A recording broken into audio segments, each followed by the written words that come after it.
जय जय रघुवीर समर्थ. मित्रांनो, समर्थ रामदास स्वामींच्या मनाचं श्लोकमधील प्रत्येक श्लोक हा आपल्या मनाला योग्य दिशा देणारा आहे.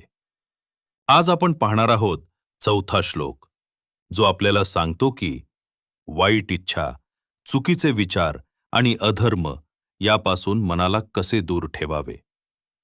श्लोक: मना वासना दुष्ट कामा न ये रे, मना सर्वथा पापबुद्धी नको रे, मना धर्मता नीती सोडू नको हो, मना अंतरिम सार विचार राहो. आता याविषयी थोडक्यात चिंतन करूया. मना वासना दुष्ट कामा न ये रे. समर्थ आपल्या मनाला समजावतात, हे मना, वाईट इच्छा आणि चुकीच्या मोहांच्या मागे धावू नकोस. आजच्या जगात प्रत्येक माणूस काही ना काही मिळवण्यासाठी धावत आहे, पण अनेकदा ही धडपड चुकीच्या मार्गाकडे घेऊन जाते. दुसऱ्याचं नुकसान करून स्वतःचा फायदा मिळवणं, खोटं बोलून यश मिळवणं, चुकीच्या सवयींच्या आहारी जाणं हीच दुष्ट वासना आहे. याचं उदाहरण द्यायचं म्हटलं तर एका विद्यार्थ्याला परीक्षेत कमी अभ्यास झाला होता. त्याच्या मित्रांनी सांगितलं, कॉपी कर, सहज पास होशील. क्षणभर त्याचं मन डळमळलं, पण त्यानं विचार केला, आज कॉपी करून गुण मिळतील, पण आयुष्यभर प्रामाणिकपणा हरवेल.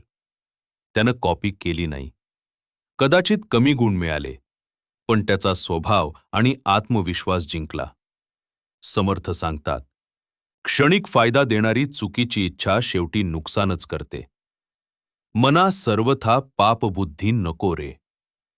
वाईट विचार आधी मनात जन्म घेतात आणि नंतर कृतीत उतरतात.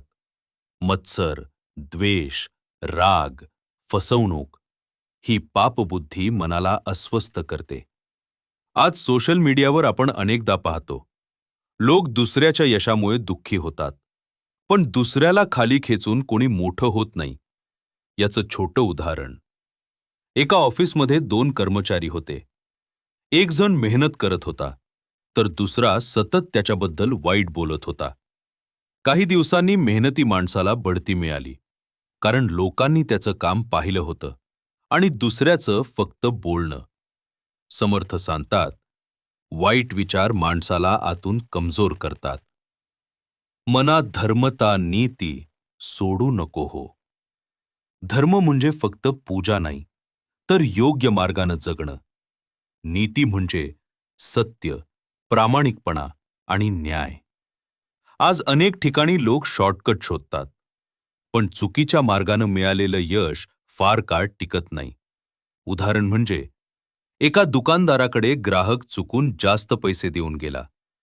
दुकानदारानं ते पैसे स्वतःकडे ठेवू शकत होता, पण त्यानं ग्राहकाला परत बोलावलं आणि पैसे परत दिले. त्या दिवशी ग्राहकानं म्हटलं, आजच्या काळातही प्रामाणिक माणसं आहेत. तो दुकानदार पैशानं नव्हे, तर स्वभावानं मोठा झाला. मना अंतरिम सार विचार राहो. समर्थ सांगतात, मनात नेहमी चांगले आणि शुद्ध विचार ठेव, कारण जसे विचार तसेच आपले शब्द आणि तसंच आपलं आयुष्य बनतं.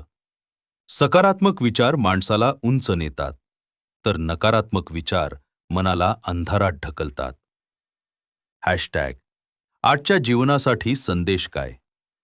तर या श्लोकातून आपल्याला 4 मोठे संदेश मिळतात. चुकीच्या मोहांपासून दूर राहा. मनात वाईट विचार ठेवू नका. सत्य आणि नीतीचा मार्ग सोडू नका. नेहमी सकारात्मक आणि शुद्ध विचार करा. समर्थ रामदास स्वामी आपल्याला सांगतात, मन शुद्ध असेल, विचार चांगले असतील, तर जीवन आपोआप सुंदर बनते.